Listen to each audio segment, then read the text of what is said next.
Tips about the cleaning of the steam pipe. Every time we frothing the milk,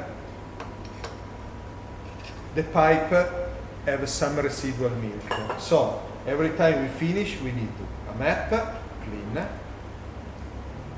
remove cleaning side,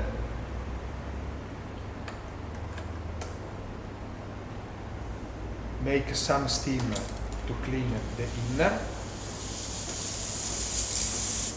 This is every time after make frothing milk. But also need to periodically clean more inside the inner. So we remove the tube, then with a pin, insert the pin,